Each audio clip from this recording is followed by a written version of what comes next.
The blue top looked perfect. Yes. This one, Brittany said, smiling at herself in the mirror. And these shoes, yes. This vacation will be amazing. Julia laughed from the bed. A perfect Valentine's trip. Just us, no stress, no men. Clara nodded softly. Just the sister circle. They had called themselves sisters for years. Not because it sounded cute, but because life had tested them like real family.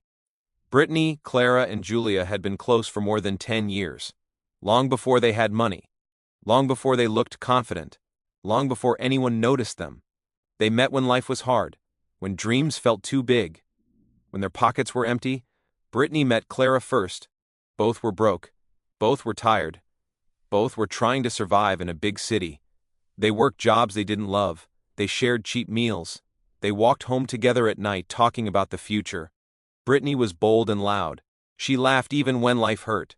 Clara was quiet and thoughtful. She listened more than she spoke. Their friendship started with struggle, and struggle made them strong. Julia came later. She had just moved to the city after a painful breakup. She didn't trust people easily anymore. Brittany pulled her in. Clara made her feel safe. Slowly, the three women became a team. They shared bills. They shared food. They shared secrets. They called themselves the sister circle. To them it was serious. It meant showing up for each other. It meant telling the truth. It meant no jealousy, no competition, no betrayal. Men came and went, but the circle stayed. Every year on Valentine's Day they had a tradition. Each woman wrote 2 letters, one for each sister. Inside those letters were truths they could not say out loud. Fears, regrets, confessions, gratitude. But there was one rule. The letters could only be opened if the circle ever broke. For years the letters stayed sealed. Life slowly got better. Brittany became confident and successful. She walked into rooms like she owned them. People admired her. Her boyfriend looked perfect from the outside, successful, charming, protective. Everyone loved him. But sometimes, behind closed doors, he made her feel small. Not openly, never loudly, just slowly. He would say things like, "You don't need to dress like that anymore. You've already proven yourself." It sounded like care, but it felt like control. Still, Brittany told herself it was love. Clara's life was calm. Her relationship felt safe. Her boyfriend talked about marriage, about the future. But sometimes he disappeared for hours. Sometimes his stories didn't match. When Clara asked questions, he smiled and said, "You worry too much." She wanted peace, so she chose not to push. Julia's relationship looked perfect. Her boyfriend texted constantly, checked on her all the time, always knew where she was. At first it felt sweet, then it felt heavy. If she didn't reply quickly, he asked why. If she went out, he wanted photos. He called it love, she called it care, but something felt tight inside her chest. None of the women compared their relationships. Each thought her situation was normal. They focused on the trip instead. An island vacation. Just the 3 of them. A Valentine reset. No men allowed, Brittany said. Good, Julia replied. I need space. Same. Clara agreed. Each woman secretly hoped the trip would fix something in her life. Brittany hoped to feel like herself again. Clara hoped for clarity. Julia hoped for peace. They packed dresses. They packed swimsuits. They packed smiles. They didn't know they were also packing their problems. The island was beautiful. White paths, soft sunlight, luxury everywhere. For a moment, everything felt perfect. They laughed, took photos, drank champagne by the pool, but the first crack came quietly. Julia's phone kept buzzing. Again. And again. She ignored it, but kept looking at the screen. You okay? Brittany asked. Just work, Julia said quickly. Later, Clara stepped outside to answer a call. Her voice sounded tense. When she came back, she forced a smile. Everything fine? Julia asked. Yeah. Just something small, Clara said. The next day, something worse happened. Brittany's boyfriend showed up at the island. He stood near the pool like he belonged there. What are you doing here? Brittany asked. I had meetings nearby, he said calmly. I wanted to surprise you. No men allowed, Brittany replied coldly. "I won't stay long," he said. But he didn't leave. He stayed. He watched. He asked questions. The mood changed. That night, Clara got a call, a woman's voice. "Are you with him right now?" the woman asked. Clara turned pale. The call ended. "Wrong number," she said quickly. No one believed her. Later, Julia received a long message. "Where are you? Who are you with? Don't forget to check in." She stared at her phone. Something felt wrong. That night, Julia searched her bag for a charger. Instead, she found an envelope. Clara's letter. The seal was slightly open. She didn't mean to read it, but she did, one line, then another. Her heart dropped. The letter spoke about a secret, about knowing something, about staying silent to protect someone. Julia's hands shook. The truth inside that letter could break everything. Outside, the ocean was calm. Inside the villa, the sister circle was starting to crack. And none of them knew how deep the break would go. The night felt heavy. The ocean outside was calm, but inside the villa everything felt tense. Julia sat quietly on the couch, holding Clara's letter in her hands. Her heart was beating fast. She didn't want to read it, but she already had. Brittany noticed first. "You've been quiet," she said gently. Julia swallowed. "I found something." Clara looked up immediately. "What do you mean?" Julia slowly placed the envelope on the table. Clara recognized her handwriting at once. Her face changed. "You opened my letter?" Clara asked, her voice shaking. "I didn't mean to," Julia said softly. "The seal was already torn. I just wanted to check whose it was. But I read enough." Silence filled the room. Brittany looked between them. "What's going on?" Julia hesitated. Then she spoke carefully. "The letter. It talks about knowing something, about staying quiet, about protecting someone even when the truth should have been told." Brittany frowned. "Protecting who?" Clara stood up quickly. "I didn't want to hurt anyone," she said. "That's not an answer," Brittany replied. Clara's eyes filled with tears. "I knew something wasn't right," she whispered. The room went still. "Knew what?" Julia asked. Clara looked at Brittany, then looked away. "I suspected your boyfriend wasn't being honest," she said quietly. "I thought he might be seeing someone else." Brittany stared at her in disbelief. "You knew?" Her voice was calm but dangerous. "I didn't have full proof," Clara said quickly. "I wasn't sure." "But you stayed quiet," Julia finished. Clara's tears fell. "I thought if I waited, it would fix itself. I didn't want to break the circle." Brittany slowly stood up. "So you let me walk around blind?" she asked. "I was trying to protect us," Clara said.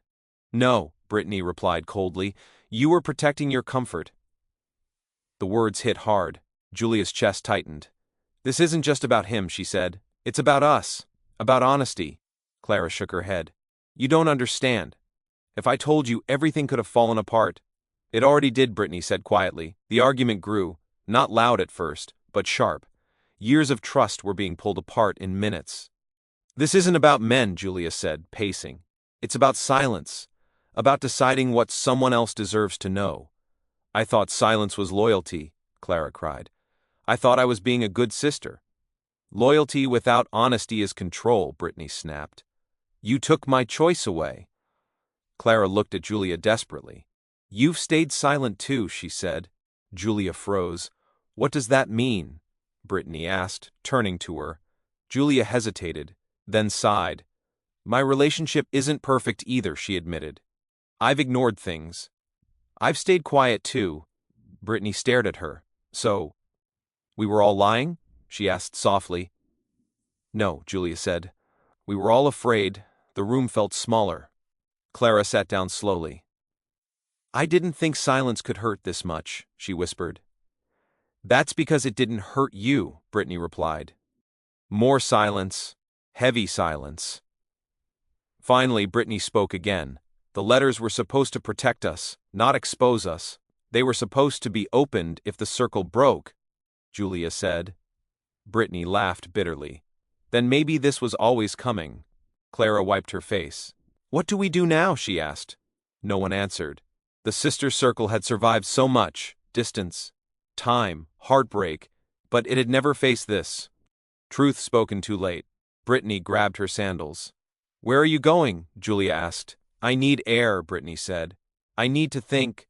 "Don't go alone," Clara said. "I have to," Brittany replied. She walked out into the night. The door closed softly behind her.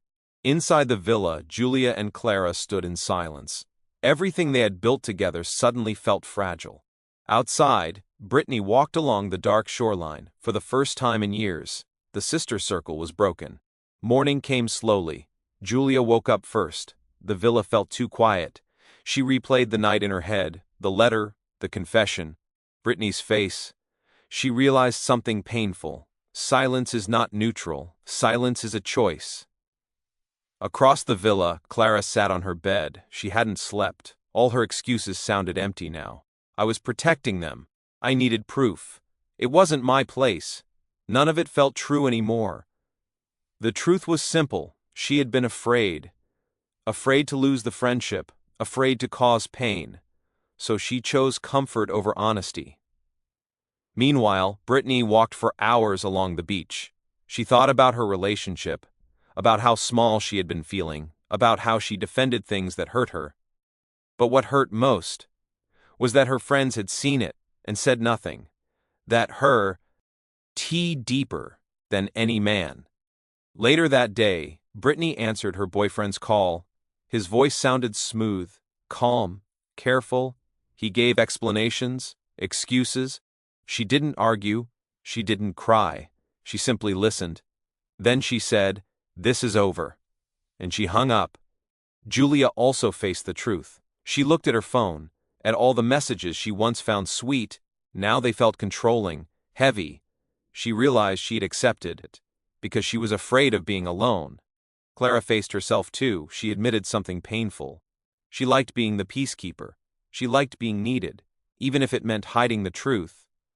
By evening, they finally agreed to talk again. Not in the villa. Outside, by the water, neutral ground. They arrived one by one. No hugs, no smiles, just honesty. Brittany spoke first. "I'm not here to argue," she said. "I just want truth." "Same," Julia said. Clara nodded. "I'll be honest too." They talked slowly. Not about the men, about themselves. Brittany admitted she confused control with love.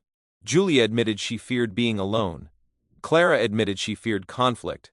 There were tears, but also understanding. Finally, Clara asked the question, "Does the circle still exist?" Brittany looked at the ocean. "Not the way it was," she said. Julia nodded. "Maybe that's okay." They agreed on one thing. If they rebuild, it must be different. More honest, more real. They stood up to leave. Brittany paused. "If we try again," she said, "it will be because we choose each other, not because we're afraid to be alone." Clara nodded. "This time, we choose truth." They walked away slowly. The circle wasn't whole anymore, but it wasn't completely gone either. Something had broken, but maybe something stronger could grow. Weeks passed after the island trip. Life went back to normal on the outside. Work, meetings, busy streets, daily routines. But inside, all three women had changed. They were not the same women who arrived on that island wearing silk dresses and hiding quiet fears. Something had broken, but something had also awakened. Brittany changed first. She stopped explaining herself to people who did not truly listen. She stopped shrinking her personality to make others comfortable. For years, she had confused control with love. She thought protection meant being guided, corrected, and watched. Now she saw the truth. Real love does not make you smaller. Real love does not silence your voice. Ending her relationship was not dramatic. There were no public fights, no long speeches, just a quiet decision. One day she packed the last of his things. She placed them by the door, and she chose herself. It felt scary, but also freeing. For the first time in a long time, her confidence belonged only to her, not to anyone watching, not to anyone approving. She began doing small things again, going out with friends, wearing what she liked, laughing loudly, and slowly she felt like herself again. Clara's change was quieter, but deeper. She realized something important about herself. She had always tried to keep the peace. She avoided conflict. She stayed silent to keep everyone comfortable. She thought that made her a good friend, a loyal sister, but now she saw another truth. Silence can protect lies. Silence can protect pain. Silence can hurt the people you love. At work, she began speaking up. Even when her voice shook. With friends, she stopped hiding uncomfort. Her table truths. Even when it felt awkward. She learned that honesty might cause temporary pain, but silence can cause permanent damage. It was not easy. Some days she still wanted to stay quiet, but she reminded herself, real loyalty tells the truth. Even when it is hard, Julia rebuilt slowly. She spent time alone, real time. At first, it felt uncomfortable. She was used to constant messages, constant attention, constant checking in. Without it, the silence felt strange. But then, the silence became peaceful.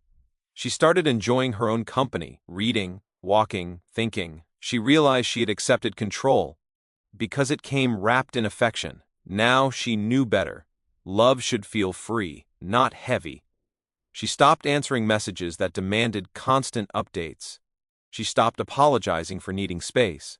And slowly she learned to stand strong on her own. Not lonely, just independent. A new Valentine's Day arrived. This time there were no fancy plans, no expensive dinners, no matching outfits.